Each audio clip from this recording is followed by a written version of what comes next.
103페이지에 있는 그 위에 그림 있잖아요. 그 그림이 이제는 좀 머릿속에 새겨져야 될 것 같아요. 우리가 마음판에 새기고 이런 표현을 쓰잖아요. 그러니까 그거는 새긴다는 뜻은 바위 돌에다가 붓으로 쓰는 것이 아니라 정으로 쪼은다. 우리가 성경 암송을 할 때 새긴다는 말이 정으로 쪼은다. 그러면은 아무리 물이 썰려가더라도 그 흔적은 글씨체는 남아있다 이 뜻이거든요. 그래서 오른쪽에 위에 있는 그림이 새겨져야 된다는 거예요. 먼저 역사적으로 볼 때, 왕사적으로 볼 때 이 그림은 생선 요리할 때 머리 부분, 몸통 부분, 꼬리 부분 세 개 부분으로 나눠진다고 그랬어요. 머리 부분은 통일왕국인 왕사 120년간 40년 다음에 마지막 왕 솔로몬 왕에서 분열되는 걸 얘기를 하잖아요. 그래서 북은 그 10지파가 갔고 남쪽으로는 2지파가 갔어요. 그래서 북쪽으로 간 초대 왕이 여로보암이다. 여로보암. 다음에 남쪽으로 간 왕은 솔로몬의 아들이에요. 르호보암이에요. 르호보암. 근데 북쪽으로 가가지고는 19왕이, 10지파가 19왕이 지나가니까 계속 쿠데타를 일으킨다. 역성혁명을 일으킨다. 19왕이 하나도 선한 왕이 없다. 왜냐? 서로 쿠데타라 반역을 했기 때문에 다 악한 왕이에요. 다음에 남은 2지파가 20왕이 지나가는데 12왕이 악한 왕이고 8왕이 선한 왕이 있었어요. 그래서 이게 왕사가 흘러가는데 그러면 왕이 39왕이잖아요. 39왕을 우리가 태정태세 문단대식으로 그렇게 외우지 말아 달라는 거. 이 중에서 중요한 왕만 알자. 그래서 북쪽을 먼저 초대 왕인 여로보암 왕이 있었고 그 다음에 아합 왕이 있었다. 몸통 부분에 가면은 이 아합 왕이 두로와 시돈에 있는 딸과 두로와 시돈에 있는 딸과 결혼을 하는데 그 딸이 이세벨이다. 이세벨. 그래서 이세벨이 아합 왕하고 결혼을 할 때 이세벨이 자기 혼자만 온 것이 아니라 혼수품을 2개를 가져왔다고 그랬어요. 바알과 아세라를 섬기는 제사장들.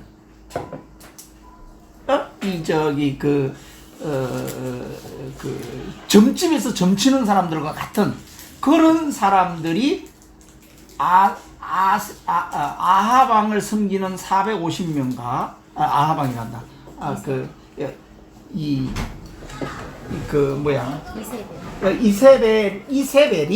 이세벨이 우상을 섬기는 제사장을 450명, 400명에서 850명을 데리고 혼수품으로 들어왔단 말이에요. 그래가지고 아합 왕과 이세벨이 딸을 하나 놓는데 그 딸 이름이 아달랴라는 딸이다. 그래서 그 아달랴를 이제 북이스라엘까지 다 빨갛게 물을 들였으니까 이제 남쪽에 내려오니까 남쪽에 누가 있느냐면은 여호람 왕이 있다. 여호람 왕과 아달랴를 다시 결혼을 시켜가지고 이제 우상이 남쪽까지 이제 들어가서 다 빨갛게 물들었어요. 물들은 거. 이것이 이제 이 왕사가 흘러가고 있는 몸통 부분이에요. 빨갛게 물들은. 그러니까 아합 왕과 여호람 왕. 앞에 초대 여로보암 왕과 르호보암 왕.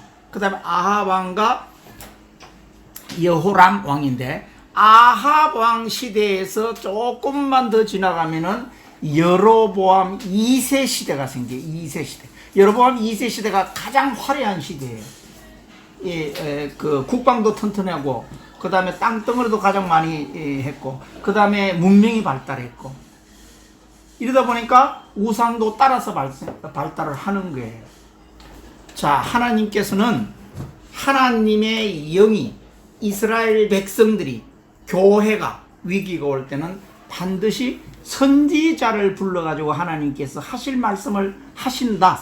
그래서 몸통 부분에 되니까 아하 왕 시대에 그 유명한 엘리야와 엘리사를 부르셨다. 그 엘리야가 대표적으로 아까 두로와 시돈에서 내려온 850명의 제사장들을 다 죽이는 전쟁을 치르는 이것들이 성경 속에 많이 나와 있어요. 엘리야와 엘리사는 선지서를 기록으로 남기지 않았기 때문에 이 사람들을 행동선지자라고 그런다. 행동선지자. 그래서 아합 왕 위기 때에 밑으로 내려오니까 여호람 시대에 이제 선지자를 부르는데 어떤 선지자?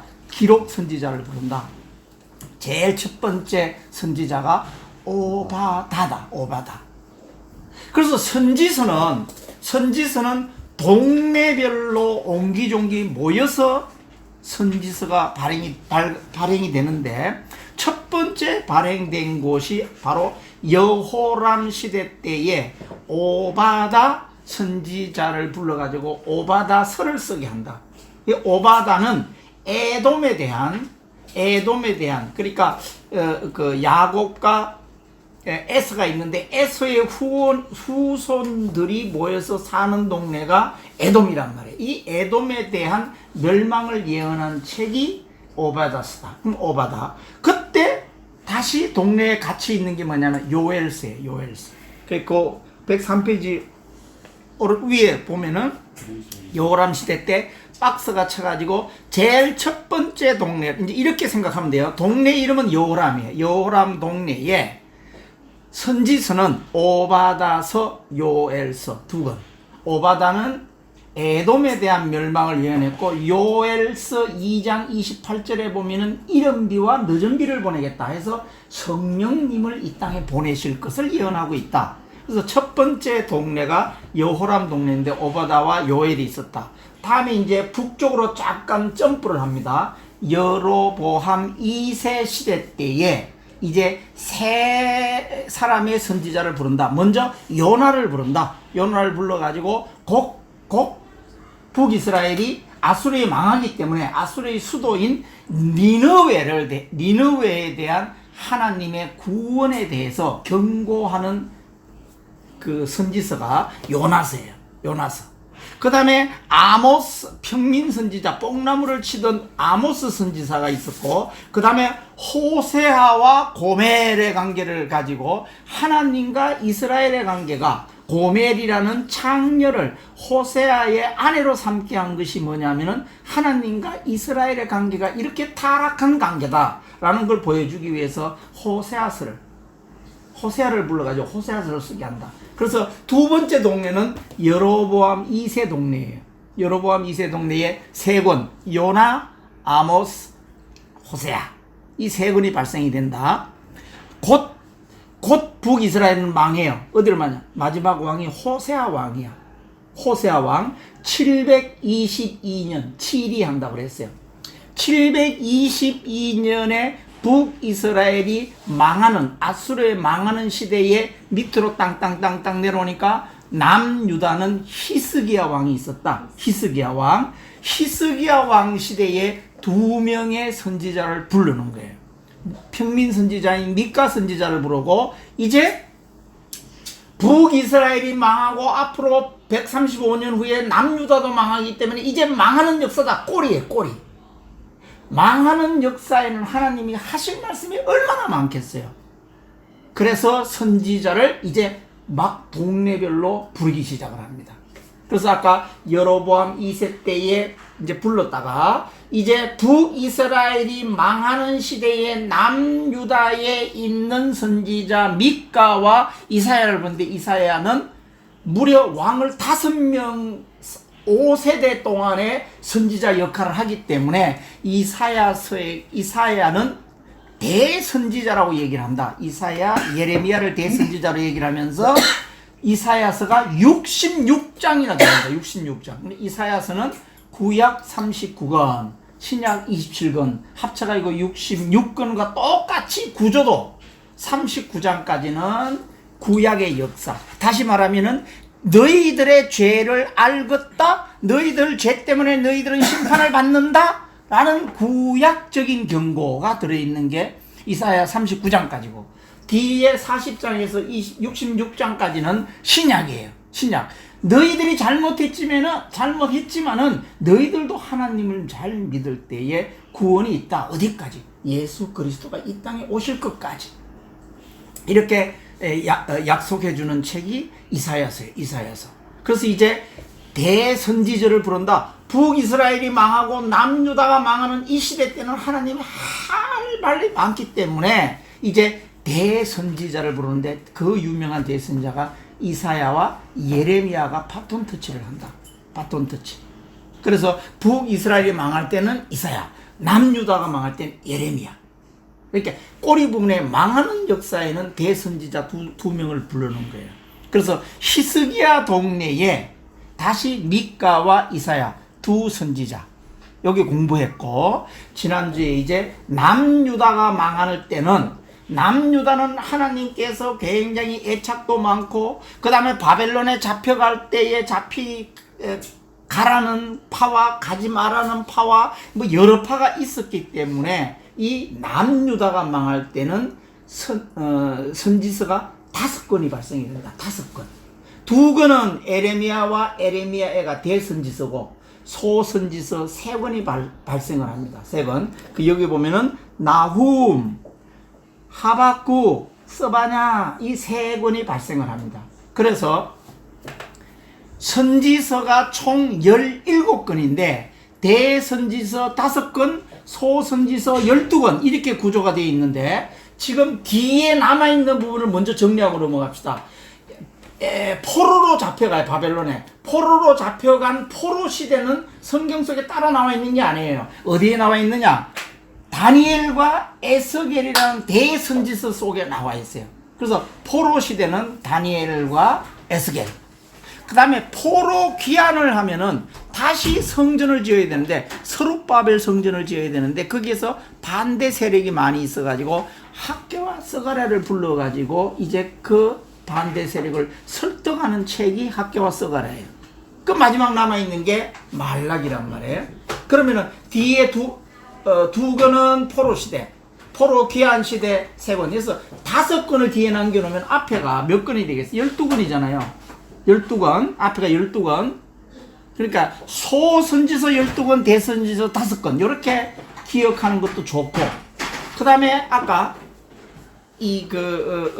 분열왕국 시대에 생선 요리하는 데에 선지자가 몇 건이 들어가 있느냐 하면은 12건이 들어가 있어요. 12건. 뒤에 5건은 포로 시대 때 2건, 포로 귀환 시대 때 3건 이렇게 남아있으니까 5건 제쳐놓으면 12건이에요. 자, 아까 여호람 시대 때 2건, 여로보암 2세 시대 때 3건, 다시 히스기야 동네에 와가지고 2건, 그러면 2건, 3건, 2건이니까 7건이 갔잖아요. 그럼 5건이 어디 남아있다고 그랬어요? 남유다가 망할 때에 왕사가 넷 왕사 망하는 시대 때에 선지서는 5건이 있다는 얘기죠. 5건 중에서 예레미야와 에레미야애가 3건을 대선지서로 딱 빼내면은 소선지서가 3건 남아있다. 여기 마지막이에요. 마지막. 그래서 오늘 지금 보고자 하는 게 뭐냐면 예레미야애가 붙어요. 예레미야애가 102페이지.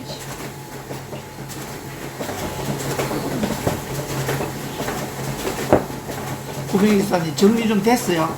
네. 선지서가 동네별로 나오는데 동네배가 하나, 둘, 셋, 4동네야. 4동네. 그 다음에 바벨론 5동네. 다음에 예루살렘 귀환해서 6동네. 무슨 4동네만 정리하자 이거지. 2개, 3개, 2개, 5개. 12건 아시겠죠? 그 중에서 이제 에레미야애가 들어갑니다. 오늘 에레미야애가. 예레미야는 47년간 선지자 역할을 하는데 바울하고 똑같이 장가를 가지 않았어요.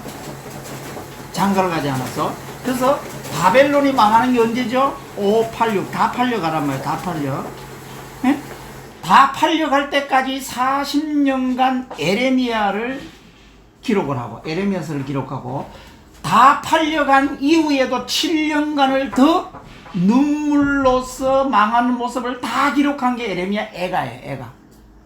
망하고도 7년간 더 썼다 이거지. 그러면은 다 팔려 586에다가 7을 빼야 되잖아요. 그죠? 그러면은 579년도까지 간다 이거지. 579년도까지. 102페이지. 에레미야는 다 설명을 했고요. 중요해요. 예루살렘이 갈대아 사람들에게 해파를 당하고 거민과 어린이와 부녀자들이 짓밟히는 참담한 모습을 본 예레미야는, 자, 요게 지난주에 강의 들으신 분들은 기억이 날 거예요. 자, 1차 포로 606년부터 시작을 해서 586까지 약 20년간 망하는 거야. 망하는데 20년 걸렸어. 왕도 5대에 걸쳐서. 여호와서부터 시작해서 5대에 걸쳐서 망하는데 606년도부터 망하기 시작해서 1차 포로 누가 간다고 그랬어요? 다니엘. 2차 포로 에스겔과 그 왕궁에 있는 지식인청 10,000명이 잡혀간다. 2차 포로. 3차 포로는 586 다 팔려갈 때 가는데 성전도 불타고 왕궁도 불타고 다음에 자기 가정집들도 다 불타고 이런 모습을 예레미야가 처참하게 볼 때 바벨론이 3차 포로는 어떤 사람을 잡아간다고 그랬어요? 장애인들, 부녀자들, 그 다음에 이런 비천한 자, 그걸 갖다 비천한 자라고 그러는데, 비천한 자 외에 물건을 바리바리 들고 걸어갈 수 있는, 바벨론까지 걸어갈 수 있는 건강이 되는 사람은 다 잡아갔다 이거야. 그렇기 때문에 이건 내 생각이에요. 한 반은 잡혀가지 않았겠느냐. 그래서 한 12만 명, 많으면 15만 명 잡혀가지 않았겠느냐 생각이 들어요. 이 그걸 설명하고 있는 거예요. 여기 보면은 갈대아 사람들에게 해파당하고 왕궁이고 성전이고 집이고 다 해파당한다 이거지. 거민과 어린이와 부녀자들이 짓밟히는 참담한 모습을 본 예레미야는 이루 형언할 수 없는 고통과 슬픔을 당하면서 피눈물을 흘리며 탄식하지 않을 수 없었다. 나는 이거를 읽으면은 요새 우리나라에서 일본과 한국의 그 일제 36년사, 그러니까 이시조선 마지막 말기에 우리가 망하는 모습 그하고 너무나 흡사합니다. 제대로 역사학자들이 역사를 공부하고 기술로 남긴 사람들은 이렇게 표현하고 있어요. 그러나 이거를 포장하고 싶은 세력은 그렇게 얘기하지 않아요. 현재 이 모습이, 예레미야가 보고 있는 이 모습이 우리나라 일제 침략당할 때의 모습하고 너무나 흡사해. 입을 것도 없어가지고 이 어떤 삼배 옷을 입고 우리가 옛날 사진 것들을 보면 나오잖아요. 그 모습, 아이가 울고 있는 모습. 우리나라에 무슨 집이 뭐 있었겠어요. 뭐 남대문이라 해봐야 뭐 지금으로 하면 기아집 정도 됐겠죠.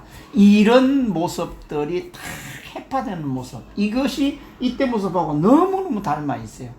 이렇게 해서 이제 어디로 가느냐, 바벨론으로 다 잡혀가는 모습을 망할 때까지 20년에 걸쳐서 1차, 2차, 3차로 눈 제대로 바뀌었다는 사람들, 걸을 수 있는 사람은 바리바리 싸들고 다 가는 모습을 보고서도 7년간을 더 기록했다 이 말이지. 그럼 7년 동안은 뭘 봤겠어? 바벨론 사람들이 와가지고 침략자로서 여기서 짓밟히고 조공 뜯어가고 뭐 하는 모습을 다 봤다 이 말이지. 이걸 본 에레미야가 쓴 책이 에레미야 애가요. 눈물을 흘리면서 쓴 책아.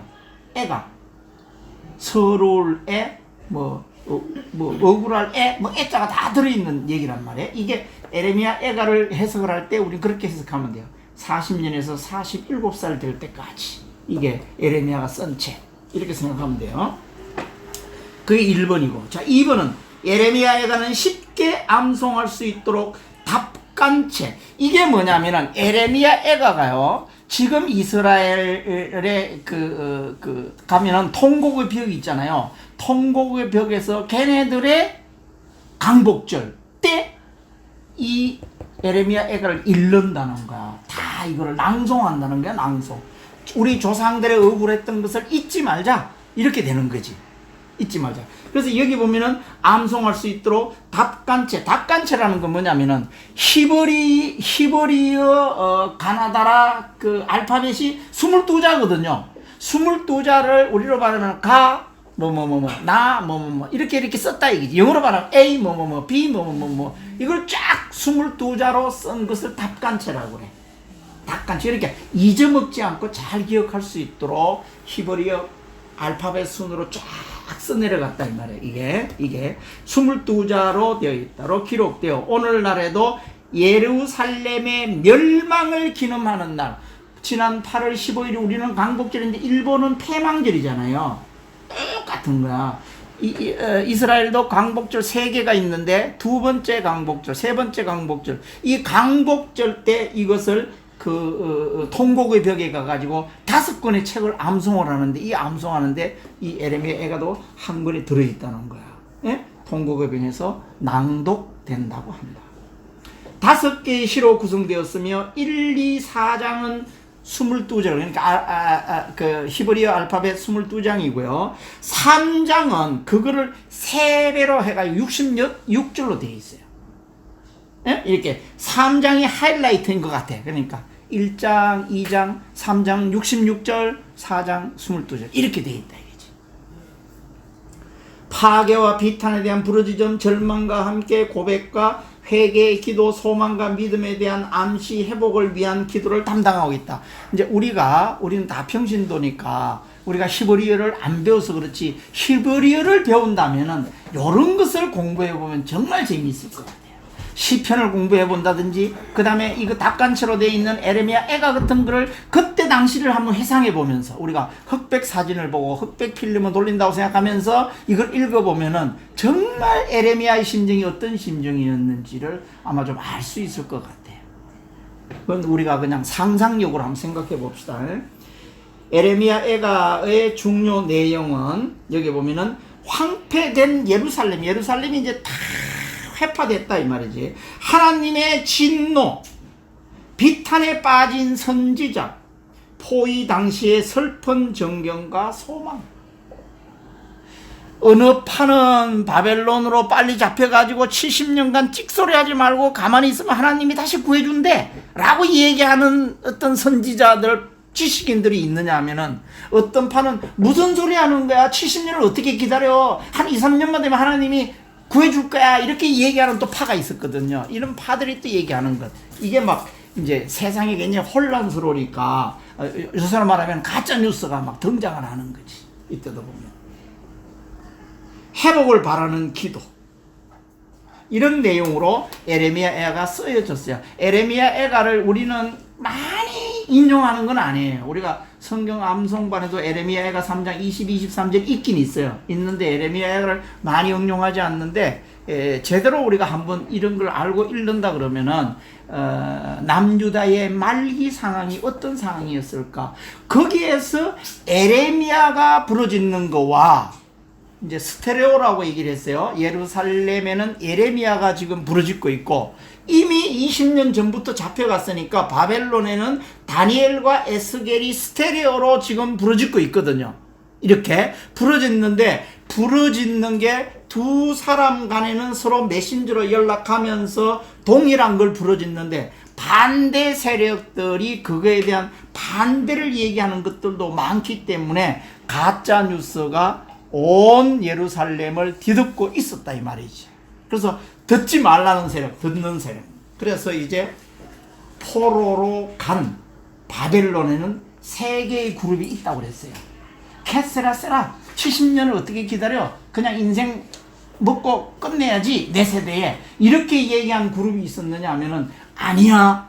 하나님께서 예레미야 선지자가 그러고 오늘 여기서 다니엘, 에스겔 선지자가 그러는데 70년간 기다리면은 하나님이 회복시켜준대. 그때 당시에는 회복시켜준다는 게 거짓말 같아요. 왜냐면 바벨론이 너무 강한 세력이었기 때문에 도저히 일어날 수 있을 것 같지 않아. 그래서 70년을 못 기다리는 거야. 그래가지고 아이고 이참에 나는 이민 갈란다 라고 바벨론에서 이민 간 사람들이 인도, 중국, 한국까지도 왔을 것이다라고 보는 거예요. 남쪽으로는 애국, 북쪽으로는 유럽 이런 쪽으로도 다 이민을 간 세력. 그래서 세력이 세 개 세력이 있었다는 거야. 바벨론에 잡혀간 세력 중에서는 세 부류. 자, 넘어갑니다.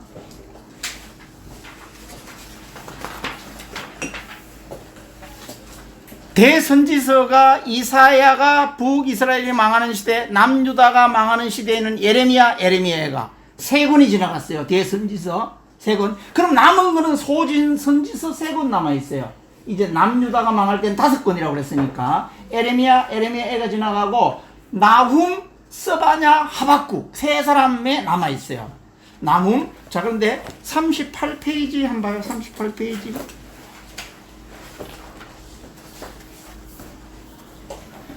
저 위에 아수르라고 한번 봐. 아수르의 경고를 했던 게 요나서라고 그랬어요. 요나를 통해 가지고 니느웨에 있는 너희들도 이제 요나는 하나님께 아수르가 북이스라엘을 멸망시키는 침략자이니 하나님의 능력으로 쟤네들은 지금 멸망시켜 주세요. 이렇게 얘기했을 때에 하나님은 요나에게 아니야. 니느웨에도 하나님을 경외하는 세력이 있어. 그래서 거기다가 일식을 베풀었다고 그랬잖아요. 일식. 요나가 니느웨에 들어갈 때 깜깜하게 만들어가지고 일식을 베풀었어. 그래서 하나님이 역사하시는갑다. 이렇게 일반 니느웨 백성들이 생각나게 만들었다 이거지. 그러면서 하나님이 계시는갑다로 끝나는 게 아니라 하나님을 믿으면 자기들도 구원받을 수 있을 거야 라는 것을 경고하기 위해서, 권면하기 위해서 요나를 보냈다는 거야. 그로부터 약 100년이 흘렀어. 100년이 흘렀는데도 불구하고 요나는 아직 니느웨는 아직도 하나님을 믿지 않는 세력이 훨씬 많아. 그래서 이제 나훔을 보내는 거예요. 그 그림 봐요. 위에 아수르 밑에 요나가 있고 밑에 나훔이 있잖아요. 예, 요나와 나훔 사이는 100년이 흘러갑니다. 100년이 흘러가서 이제 언제가 됐느냐? 남유다가 망하는 시대가 됐어요. 남유다가 망하는 시대가 되어 가지고 이제 나훔을 역시 어디로 보내느냐? 니느웨를 향해서 너희들에게 충분한 기회를 줬어. 하나님을 믿을 수 있는 기회를 내가 100년간 줬는데도 불구하고 너희들은 너희 멋대로 너희들 생각대로 살기 때문에 너희들은 멸망해야 돼 라고 나훔서를 통해 가지고 니느웨를 멸망을 경고한다 이거야. 요나서를 통해 가지고는 박능쿨을 보여줬잖아요. 왜냐하면 하나님의 생각은 나훔 너의 기도, 너가 나한테 원하는 거와 틀려 이렇게 얘기하는 게 박능쿨을 보여준 거예요. 요나서 4장에 보면은 뒤에 박능쿨이 나와요. 이렇게 나오는데 지금 나훔 시대에 와가지고는 이제 요나서의 멸망을 얘기하고 있습니다. 왜냐? 아수르가 망하고 국제세력이 어디로 바뀌죠? 바벨론으로 바뀐단 말이에요. 바사 제국으로 바뀐단 말이에요. 바벨론으로 바뀐단 말이에요. 그렇기 때문에 아수르는 망해야 돼. 그거를 나훔을 통해 가지고 경고하고 있다 이거지. 이제 108페이지.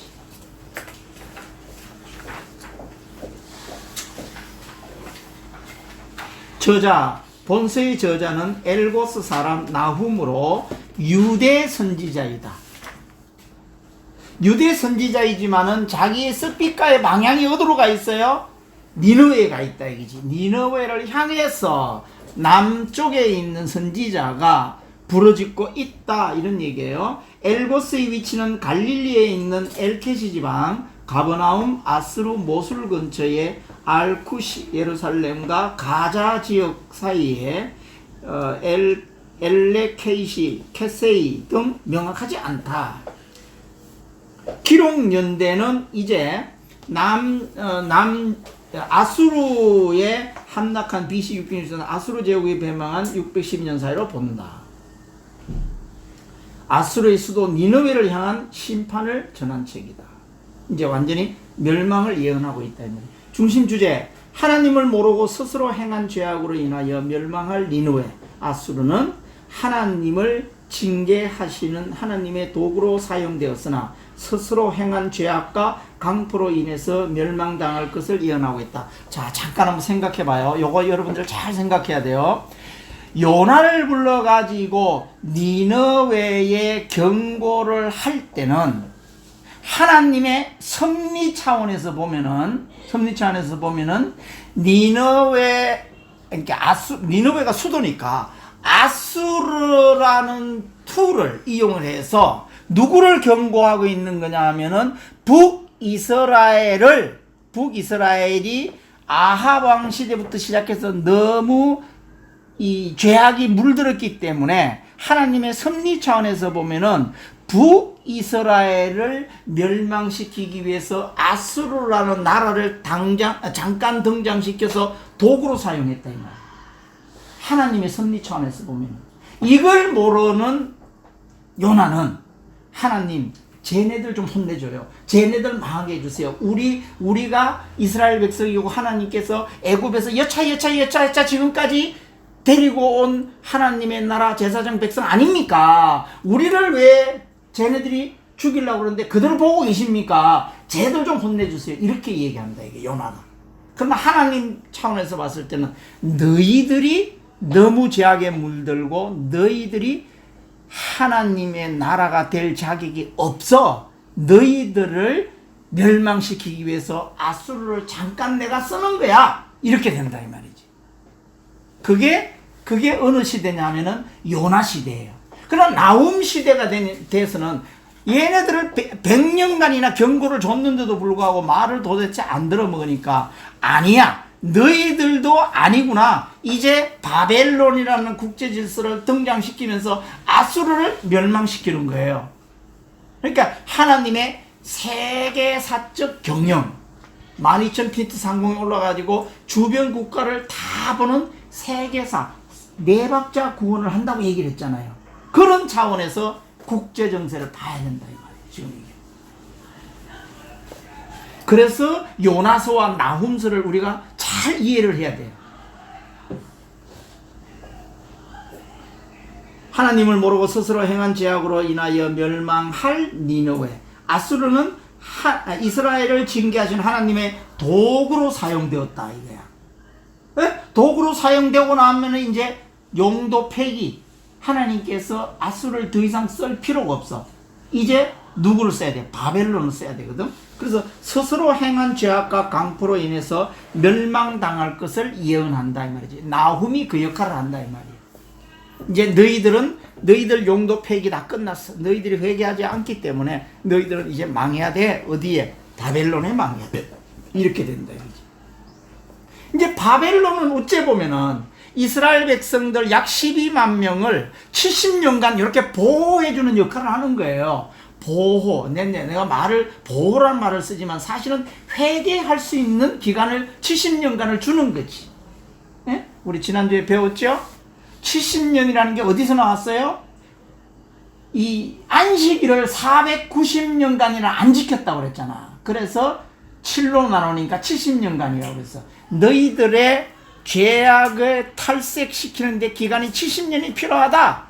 어디를 통해 가지고? 바벨론을 통해 가지고, 바벨론이라는 국가를 통해 가지고 너희들을 보호할 수 있는 기간이 70년이 필요하다. 이렇게 된다 이거지. 그래서 남유다의 역사는 어째 보면은 이게 포로로 잡혀갔다가 돌아오지만은 다 하나로 연결된 하나님의 역사라고 봐야 돼. 왜냐면 다윗에게 언약을 한 거기 때문에 너의 위는 영원하리라. 어디까지? 예수 그리스도가 올 때까지. 이렇게 얘기이기 때문에 지금부터 흘러가는 역사는 하나님의 강력한 섭리하에 국제 질서도 다 하나님이 조정하고 있다. 이렇게 봐야 되는 거예요. 그래서 우리도 우리의 마인드가 하나님의 마음을 따라서 상공에 올라가서 주변 시제를 같이 봐야 된다 이거지. 우리가 지금부터 성경책을 읽을 때는 그런 마음으로 봐야 된다 이런 얘기예요. 나홈서의 특기사항, 요나 선지자는 니느웨의 회개를 촉구하여 하나님께로 돌아오므로 멸망을 피했지만 그로부터 약 100년이 지나서 나홈 선지자는 회개의 정신을 잊어버리고 하나님의 사랑을 배신하고 교만해진 니느웨가 하나님의 공의로운 심판을 자초하여 멸망하게 된다는 예언. 시간을 충분히 줬다. 100년간이라는 줬다 기간을. 그런데도 불구하고 너희들은 하나님을 경외하지 않았다. 소선지서 중에서 이방 나라에 대한 기록 중 오바다는 에돔, 우리가 다 기억하고 있죠. 요나는 니느웨에 이어서 나훔이 세 번째. 그래서 선교서신을 얘기하는데, 오바다는 에돔, 요나는 니느웨, 지금 나훔은 니느웨의 멸망. 세 번째 선교서가 된다. 나훔서는 하나님께서 모든 민족과 국가의 흥망성쇠를 주관하시는 역사의 주관자가 되신다는 사실과 불의한 국가와 백성은 반드시 패망하게 된다는 사실을 보여줌으로써 유다에 있는 신실한 자들에게 도리어 위로가 된다. 자, 요거 유다에 있는 신실한 자들에게 도리어 위로가 된다고 밑줄을 좀 그으셔야 돼요. 이게 말은 이렇게 간단하게 썼지만은 큰 의미가 있습니다.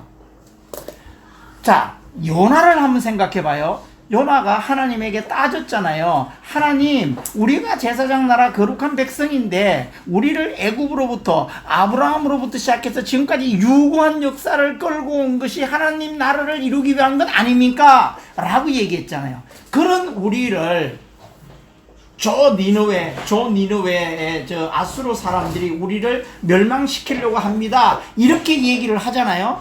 얘기를 하는데 하나님이 나훔을 통해 가지고 니느웨를 이제 완전히 멸망을 시키잖아요. 시킬 때에 아까 요나와 같은 생각을 가지고 있던 사람들이 남유다에도 있었다는 거야. 남유다에도 북쪽이 물이 들고 남쪽으로 물이 들어가지고 밑으로 막 내려왔잖아요. 남유다 사람들은 훨씬 더 거기 강하지요. 왜냐면 유다 지파니까. 또 다윗의 위가 영원하다고 그랬으니까. 여 있는 사람들에게는 니느웨가 멸망된다는, 나훔이 니느웨를 멸망한다는 그 말을 들었을 때 남유다에 아까 있는 그 사람들은 굉장한 위로가 되었다 이 말이에요. 굉장한 위로가 되었다. 이게 그 말이에요. 여기 유다에 있는 신실한 자들에게는 도리어 위로가 된다. 이게 뭐냐면은 공의의 하나님을 얘기하고 있는데, 공의의 하나님이라는 것은 죄 지은 자, 우상 섬기는 사람에게는 멸망시키고 하나님을 잘 믿는 자에게는 구원을 이루어 주신다. 이게 유대인이든 이방인이든 동일한 걸로 이렇게 역사하시는 거예요. 그래서 위로가 된다 이런 얘기예요.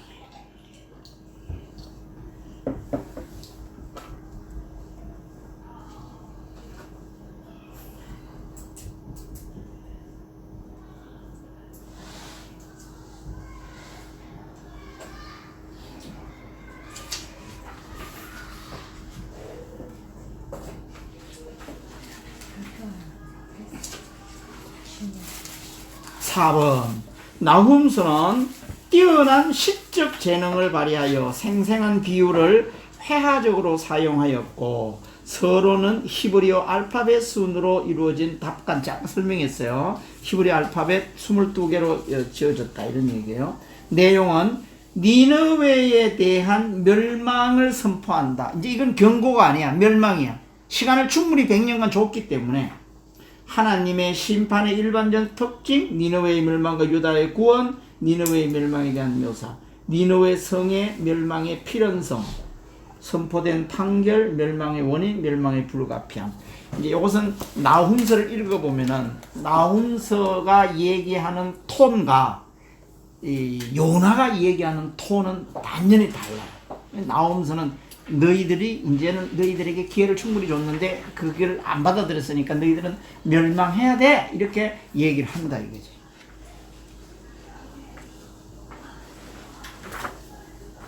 자, 나훔, 그 다음에 이제 하박국, 서바냐 이제 3권 남았다고 그랬어요. 서바냐, 이제 하박국 114페이지. 하박국의 뜻은 포용하다, 껴안은 자, 이 뜻이라고 되어 있고요. 하박국은 레위 지파의 배경을 가진 유대 선지자 하박국이에요. 레위 선지자, 레위 지파.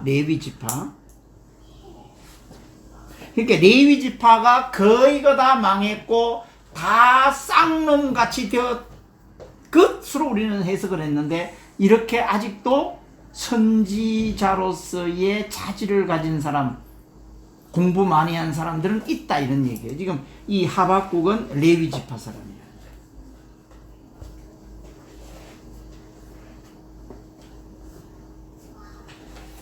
중심주제. 악인은 잠시 형통한 것 같으나 하나님의 심판을 면할 수 없고, 의인은 구원을 주시는 하나님을 믿는 믿음으로 살아야 환난 중에도 오직 믿음으로 말미암아 구원을 받는다. 밑에 보면은 하나님의 신정론 중에서 성경 주제가 흘러가는 신정론은 저기 욥기를 우리가 공부했고, 지금 여기 하박국, 두 개가 주제가 흘러가는 거예요. 그 다음에 성경 일부 구절로 가면은 시편 37편, 시편 73편, 그 다음에 예레미야 12장, 이렇게 네 군데가 대표적인 신정론이에요. 신정론. 그러니까 지금 신정론이라 그러면은 어떻게 죄 지은 사람이 잘 살고 잘 먹고 잘 삽니까? 이렇게 하나님을 잘 믿는 백성들이 하나님께 따지듯이 얘기하는 게 이 하박국서라는 거야. 하박국서, 신정론이라는 거야.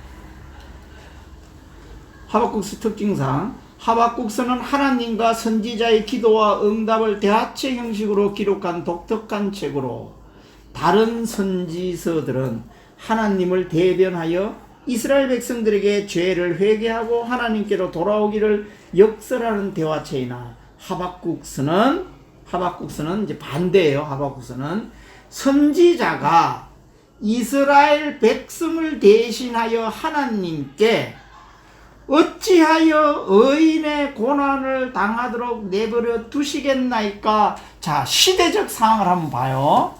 남유다가 망하는 시대예요. 이미 1차, 2차 포로로 잡혀가는 시대예요. 이 시대 때에 하박국이라는 레위 지파라고는 뼈대가 있는 지파예요, 사실은.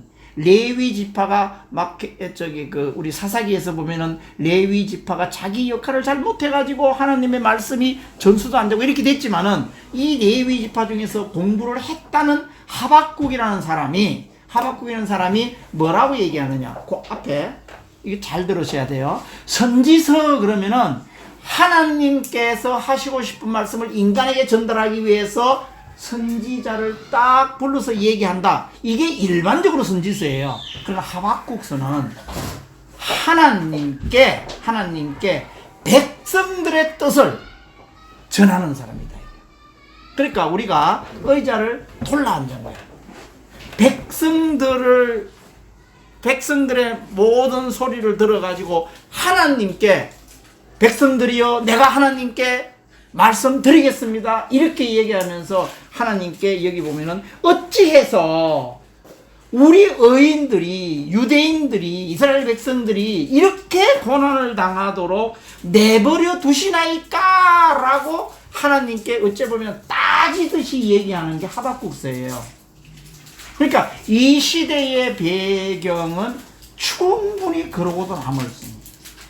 아까 니느웨가 왜 저놈들 좀 멸망하게 하나님은 능력이 계셔서 한 방에 칠 수 있지 않습니까? 니느웨를 향해서 이렇게 얘기하는 거나 같은 원리예요. 우리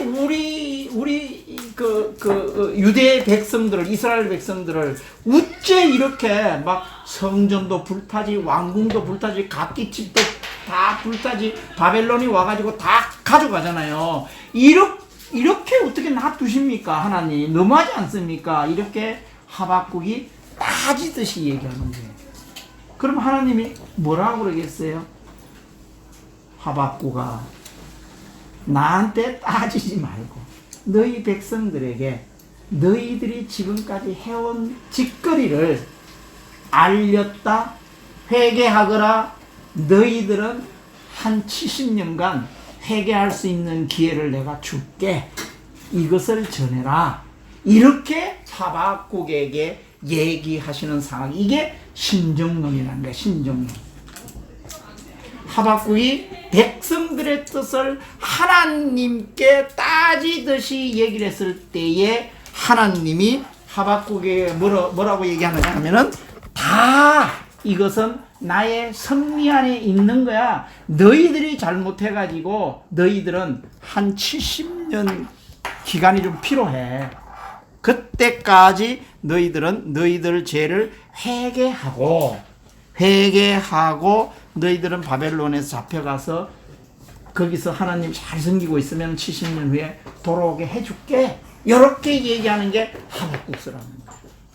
그러니까 하박국은 선지자의 반대.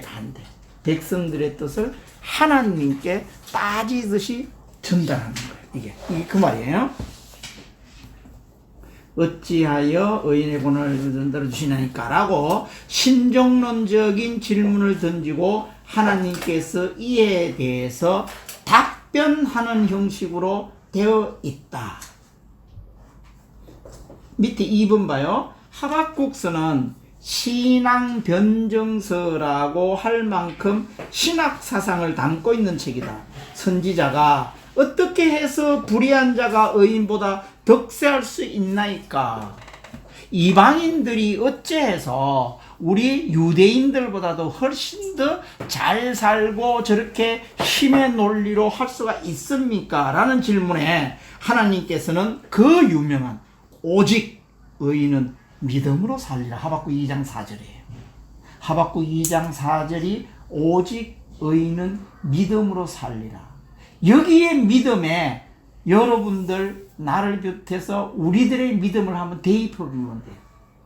우리가 어떤 어려운 상황이 왔고 어떻게 힘들다 할지라도 우리는 끝까지 하나님을 신뢰하고 하나님이 이 고난을 넘기면 우리에게 70년 후에는 복귀시켜 주겠대 라는 하나님의 약속을 믿는 것이 믿음이에요.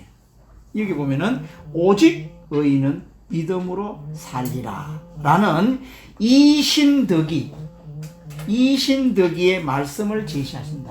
이신덕이는 로마서 신학의 가장 대표적인 오직 믿음으로 의를 얻는다, 덕한다. 이것을 얘기를 하고 있는 거예요. 바울은 신약의 중요 부분에서 인용되었다. 신약의 로마서에서는 의를, 갈라디아에서는 삶을, 히브리어에서는 믿음을 강조하였다. 바울의 로마서와 루터 종교개혁의 핵심 사상이 되었다. 이제 뒤에 우리가 신약에 가서 바울의 2대 신학, 이신덕이 신학과 그리스도하고의 연합, 이 두 개를 나중에 공부하게 될 거예요. 이 하박국서는 3장으로 된 아주 짧은 책이에요. 3장으로 된 짧은 책이지만 3장 전체가 하나님을 향한 선지자의 아름다운 신앙 고백이 담긴 찬송시로 되어 있다. 유다의 심판이 임박하여 두렵고 떨리는 심적 상태에서도 나는 여호와를 인하여 즐거워하며 나의 구원의 하나님으로 인하여 기뻐하리로다 라는 참된 감사를 드리는 것은 신앙의 표본이 된다. 근데 하박국서에 보면은 외양간에 송아지가 없을지라도 무화과 나무가 막 나오잖아요. 그 상황이 방금 제가 설명한 남유다가 망하는 시대에 황폐한 시대에 그 시대에도 오직 믿음으로 살면 이긴다, 승리한다, 하나님께서 회복시켜준다 라는 것을 얘기하는 책이 하박국서예요. 그래서 하박국서는 전체 주제가 신정론이에요. 욥기도 전체 주제가 신정론. 아시겠죠? 그 다음에 부분은 아까 시편 37, 73, 그 다음에 예레미야 12장, 이 네 개가 대표적 신정론을 깔고 있는 성경 구절이에요.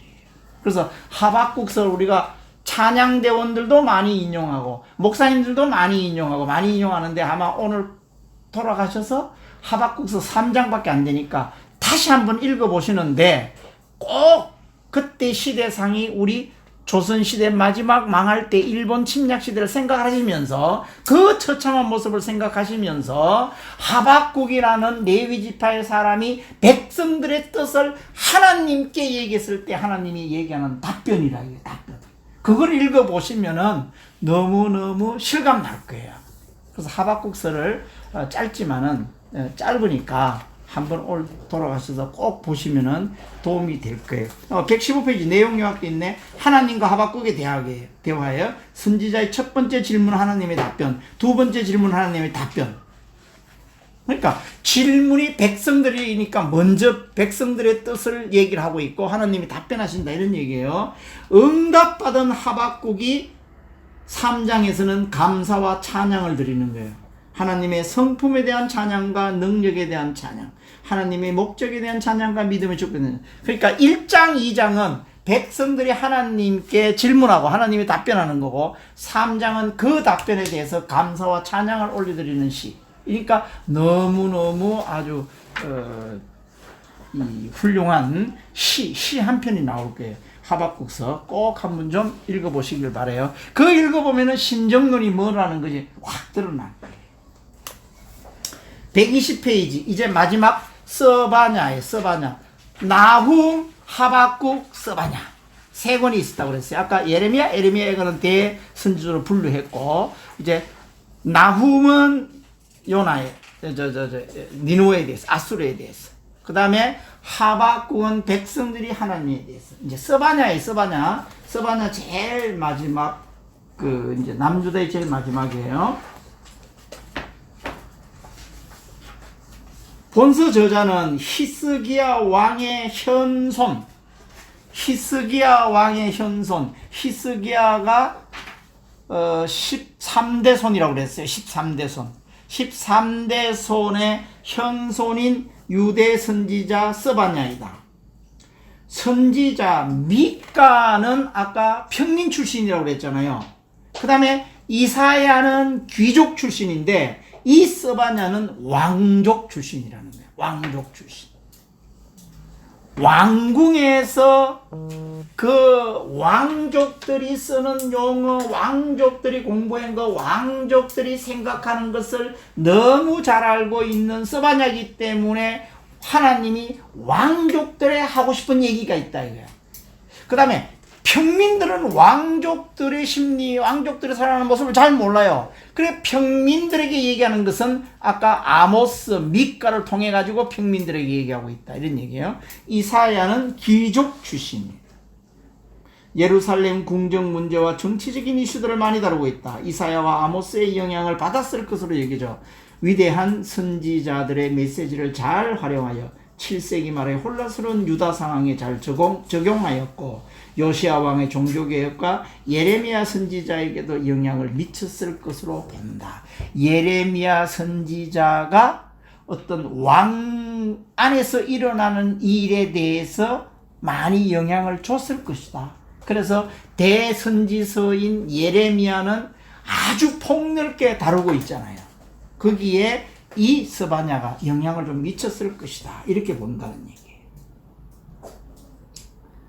서바냐의 특기사항, 서바냐 선지자는 왕족 출신으로 상류사의 타락상을 자세히 지적할 수 있었으며 이사야처럼 궁정선지자, 궁 안에서 선지자 역할도 하였다. 서바냐서는 요엘서처럼 여호와의 날에 대한 진리가 잘 나타나 있다. 여호와의 날은 유다에서 이방신을 섬기고 우상 숭배를 함으로써 주를 배반한 자들을 심판하는 날로서 하나님의 분노의 날, 환난과 고통의 날, 황폐와 패망의 날, 캄캄하고 어두운 날, 흑암의 날, 다 같은 말이에요.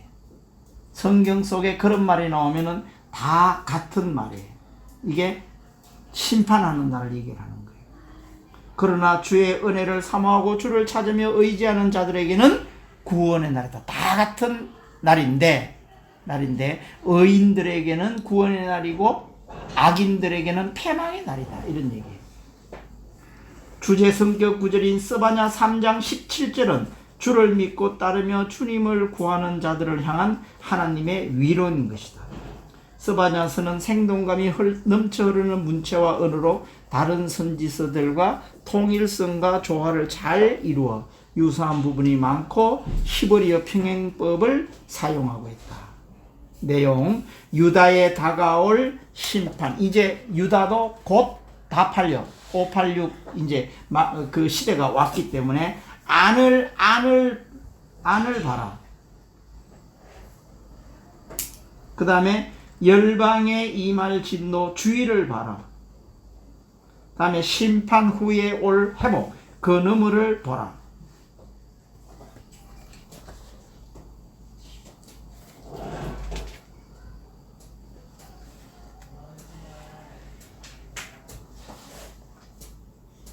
자, 이렇게 해서 처음에 내가 얘기했던 것, 동네가 여호람 동네에 오바다와 요엘, 그 다음에 여로보암 2세 동네에 요나, 한강 선지서를 먼저 얘기하면 좀 편해요.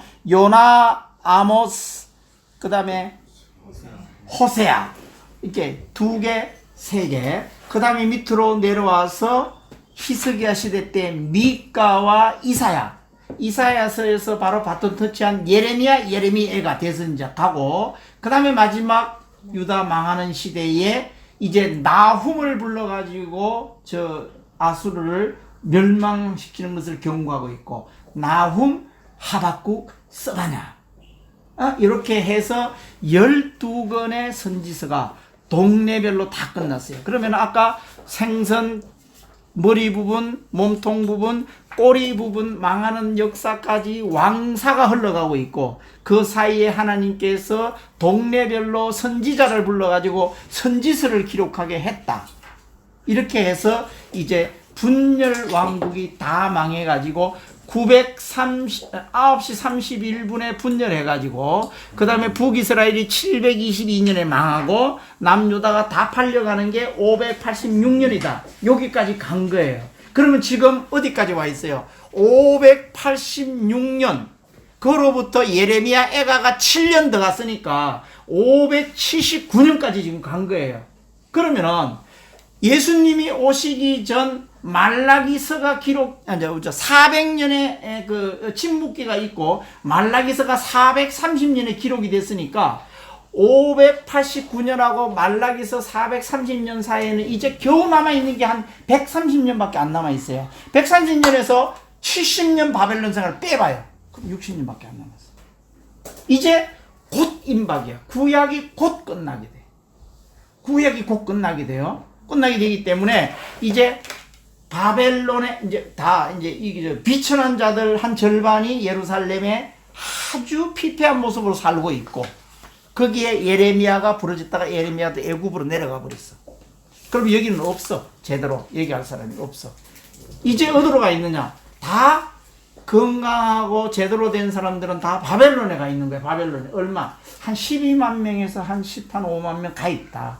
가 있는데 거기서도 뿔뿔이 파가 3개로 이민 갖는 파, 케세라케라파, 70년간 하나님을 잘 묵묵히 주일날 되면 예배드리고, 그 다음에 다니엘, 에스겔 선지자들이 와가지고 하나님의 말씀을 대신 전하고 있으니까 그 사람 말을 잘 듣고 70년간 찍소리하지 말고 지냅시다 얘기하는 사람이 얼마나 되겠느냐 이게. 이 사람들이 주로 포로 귀환을 하는 거예요. 그래서 내가 포로 귀환한 인원수 뒤에 보면 나와요. 이제 1차 귀환, 2차 귀환, 3차 귀환 나오는데 그 인원수가 6만 명밖에 안 되거든. 그러니까 하나님이 너무너무 손해나는 장사를 한 거야. 250만 명 풀려내가지고 이제 바벨론에 몇만 명, 12만 명 가 있어요. 바벨론에 12만 명. 12만 명 가 있는 바벨론의 70년 동안을 우리에게 기록으로 남겨준 게 1차 포로로 갔던 다니엘, 2차 포로로 갔던 에스겔, 두 사람의 대선지서를 통해 가지고 우리에게 알려주고 있다. 그래서 지금 이제 뭘 배우느냐 하면은 다니엘과 에스겔이 그 포로, 바벨론 포로로 잡혀가서 70년간 생활하고 있는 것.